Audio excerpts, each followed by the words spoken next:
अभी हमने हमारे माननीय प्रधानमंत्री जी व मुख्यमंत्री जी का उद्बोधन सुना है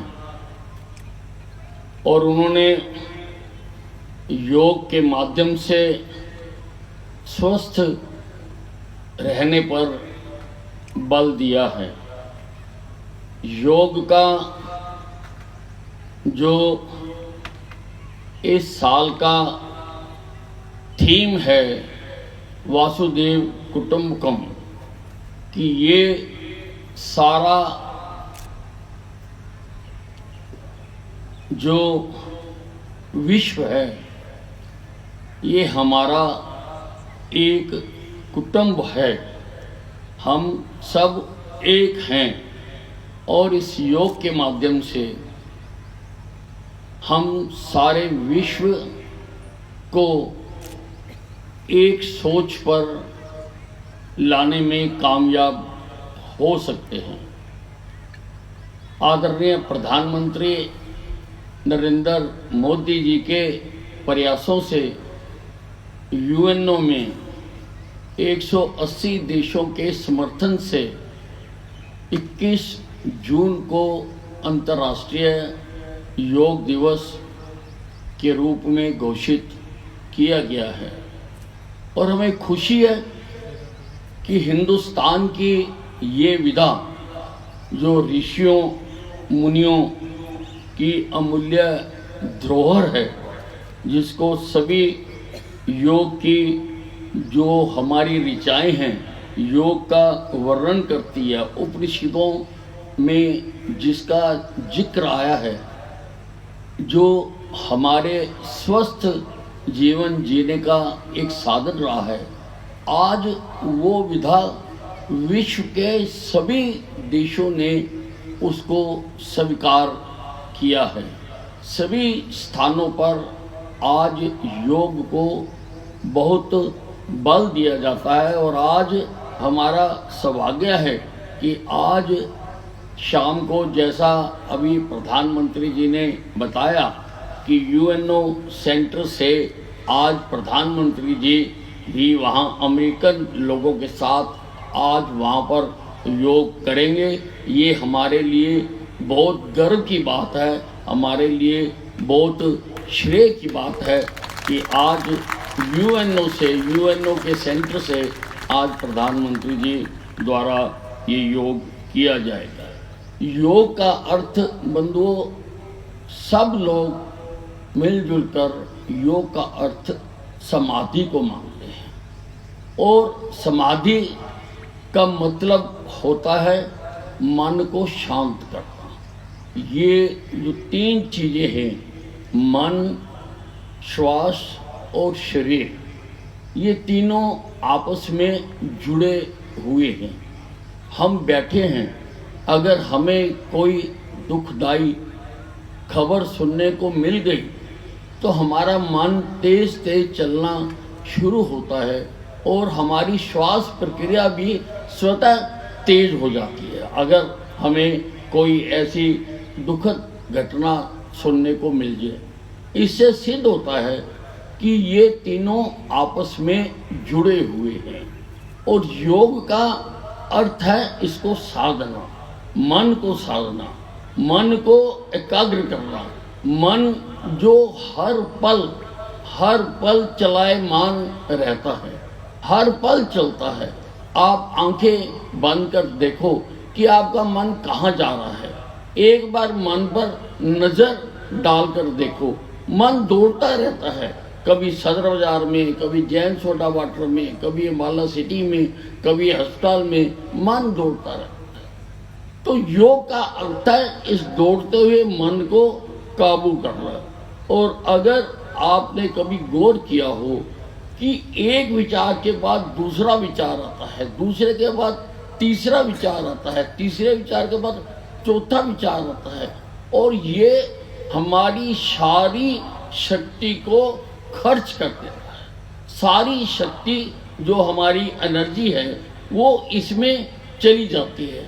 अगर हम मन को रोक लें या एक थॉट से दूसरे थॉट के बीच में जो गैप है, अगर हम उसको बढ़ा लें तो भाइयों वो जो गैप है वही सर्वानंद है, वही आनंद की परिभाषा है, वही आत्मा का परमात्मा से मिलन है। अगर हम उसको रोक लें, योग के माध्यम से इसको साधने की कोशिश की जाती है, उस परम आनंद को प्राप्त करने की कोशिश की जाती है। योग सबके लिए एक है, ये धर्म, जाति, भाषा, क्षेत्र में ये नहीं बांटा जा सकता। सभी संप्रदायों के लोग, सभी धर्मों के लोग इसको, योग को करते हैं और कर सकते हैं और इससे अपना जीवन सार्थक कर सकते हैं। और योग केवल व्यायाम नहीं है, ये केवल एक्सरसाइज नहीं है, ये योग शरीर को स्वस्थ रखने की एक विधा है। ये क्यूरेटिव भी है, ये प्रिवेंटिव भी है।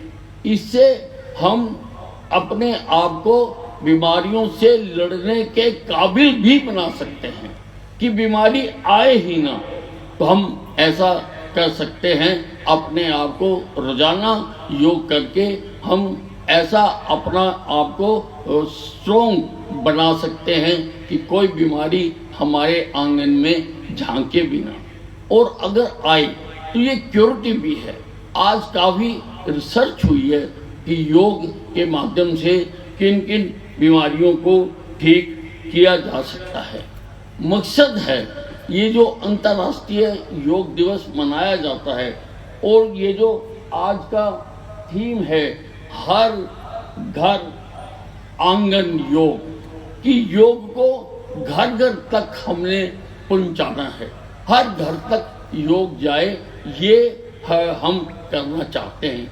और भाइयों, हरियाणा सरकार इस दिशा में बहुत काम कर रही है। हम सभी 6500 गांव में योगशालाएं बनाने का हमने संकल्प लिया है, और लगभग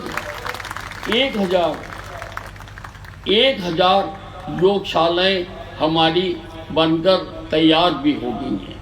लगभग 1000 योग शिक्षक भी भर्ती किए गए हैं। और बंधुओं, आपको जानकर खुशी होगी कि आयुर्वेद, योग, यूनानी, सिद्धा को बढ़ावा देने के लिए विश्व की पहली आयुष यूनिवर्सिटी हमने हरियाणा के कुरुक्षेत्र में स्थापित की है। वहाँ पर 100 एकड़ की हमने भूमि भी ले ली है कि 100 एकड़ भूमि में हम आयुष की जो 5 विधाएं हैं उनके हम वहाँ पर कॉलेजेस स्थापित करेंगे, उसके विंग स्थापित करेंगे उस यूनिवर्सिटी में। ये विश्व की पहली आयुष यूनिवर्सिटी है, क्योंकि आज योग में भी बहुत जो व्यवसाय है, बहुत ज़्यादा आज एम्प्लॉयमेंट योग को भी मिल रही है। सरकारों को आज योग शिक्षक चाहिए। जो दूसरे 180 देश हैं वहाँ पर भी इसकी बहुत ज़्यादा डिमांड है, ये बहुत ज़्यादा इसमें एम्प्लॉयमेंट है। लेकिन कोई भी सरकार एम्प्लॉयमेंट देने से पहले उसका शैक्षणिक रिकॉर्ड क्या है उसको देखती है कि इसने कहाँ से डिग्री की है, कहाँ से डिप्लोमा किया है। इसलिए ऐसी यूनिवर्सिटी का होना बहुत आवश्यक है कि इस प्रकार की यूनिवर्सिटी यहाँ पर हम बनाएं। और पंचकुला में भी हम राष्ट्रीय आयुर्वेद, योग एवं प्राकृतिक शिक्षा संस्थान की स्थापना कर रहे हैं। उसकी बिल्डिंग लगभग बन के तैयार हो गई है। ये एम्स के बराबर का होगा, लगभग 250 बेड की उसमें व्यवस्था भी है। हम हरियाणा में योग में सबसे आगे बढ़ना चाहते हैं। और जैसा आपको अभी मुख्यमंत्री जी ने बताया भी कि योग को हमने पाठ्यक्रम में अनिवार्य सब्जेक्ट के रूप में शामिल कर दिया है। और ऐसा करने वाला हरियाणा प्रदेश का पहला हरियाणा देश का पहला प्रदेश है जिसने योग को आयुर्वेदा में शामिल कर दिया है। और योग को बढ़ावा देने के लिए हमने हरियाणा में योग आयोग की भी स्थापना की है, एक अलग संस्था जो सरकार अपने अनेक कार्यों में लगी रहती है, लेकिन योग को बढ़ावा देने के लिए एक योग आयोग हमने हरियाणा में स्थापित किया है। वो सदा योग को बढ़ावा देने के लिए काम करता रहता है। और अभी पिछले दिनों आपने देखा कि उन्होंने 75,000 सूर्य नमस्कार कराने का कार्यक्रम किया और लोगों को योग उन्होंने सिखाया। और जगह जगह जाकर सारे जो 25,000 जो स्कूल के टीचर्स हैं, बच्चे हैं, उनको भी इसकी ट्रेनिंग दी गई है, योग की ट्रेनिंग उनको दिलाई जा रही है। और इसके अतिरिक्त हमने योग को आयुर्वेद को बढ़ावा देने के लिए आज से पहले केवल एलोपैथिक मेडिसिन की रिम्बर्समेंट होती थी। सरकारी कर्मचारी को, पेंशनर्स को, जो बोर्ड के अन्य कर्मचारी हैं, उनको आयुर्वेद की रिम्बर्समेंट ही नहीं होती थी।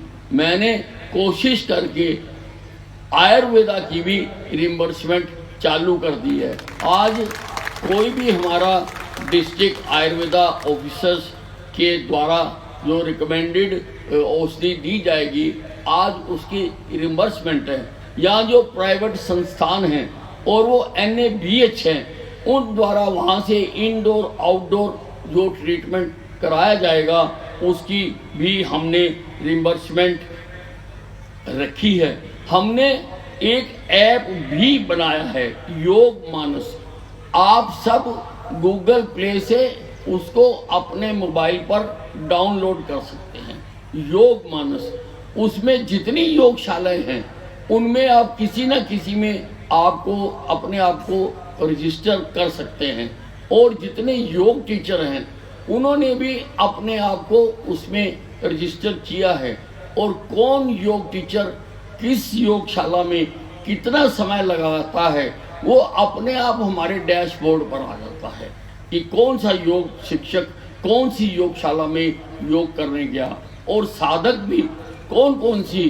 अब आप अंबाला में देखिए, अंबाला में तो एक लहर चल गई है योग करने की। मैं सुबह कई बार शहर में निकलता हूँ तो 8 तो मैंने ही योगशालाएं बनाकर दे दी, बड़ी बड़ी योगशालाएं यहाँ पर बनाकर दी है। और मुझे खुशी है कि उसमें किश्तों में लोग योग करने के लिए आते हैं कि एक जो स्लॉट है वो योग कर रहा है और दूसरा खड़ा है इंतजार करता हुआ कि जब इनका खत्म हो तो हमारी बारी है। इतनी बड़ी योगशाला। और मुझे योग आयोग के चेयरमैन 3 दिन पहले बता रहे थे कि जितनी बड़ी सुंदर अट्रैक्टिव प्रभावी योगशाला आपने सुभाष पार्क के पास बना के दी है, वैसी सारे हरियाणा में और उनकी कल्पना है। वो तो कह रहे थे कि मैं यहाँ से एक डॉक्यूमेंट्री बनाकर लेकर जाऊंगा और सारे प्रदेश में दिखाऊंगा कि इसको कहते हैं योगशाला। ऐसी योगशाला बनाए। हमने सुभाष पार्क में भी बना दी और इंदिरा पार्क में भी योगशाला बना दी। और भी शहर के कई कोनों में हमने योगशाला बनाई है और खुले पार्कों में, स्कूलों में भी लोग योग कर रहे हैं। मैं आज आप सबको यही कहना चाहता हूँ कि योग को नियमित करने का ही लाभ है कि हम नियमित इसको करें, चाहे 15 मिनट करें, चाहे 20 मिनट करें, जैसी हमारे पास समय की उपलब्धता है उसके मुताबिक हम योग करें। पर हम इसको धीरे धीरे करना शुरू करें और हम अपना जीवन भी सुधारें, अपना जीवन भी ठीक करें। और इससे जो सुदृढ़ नागरिक होते हैं उन्हीं से ही सुदृढ़ राष्ट्र बनता है। और आज तो हमने सारे विश्व को रास्ता दिखाना है कि देखिए हम योग करते हैं और हमारी ये जो विदा है, ये सारी योग जो है वो बीमारियों को भगाता है। योग करो, रोग भगाओ। जितने भी योग करने से है बीमारियां भागती हैं। आज आप सब प्रातःकालीन, आज आप सब इस योग अंतर्राष्ट्रीय 9वें अंतर्राष्ट्रीय योग दिवस के उपलक्ष्य में यहाँ सब उपस्थित हुए। और मैं समझता हूँ कि अब जो योग का प्रोटोकॉल है वो सामने करके दिखाया जाएगा और उसको देखकर हम सब योग करें और योग का लाभ उठाएं। जय भारत।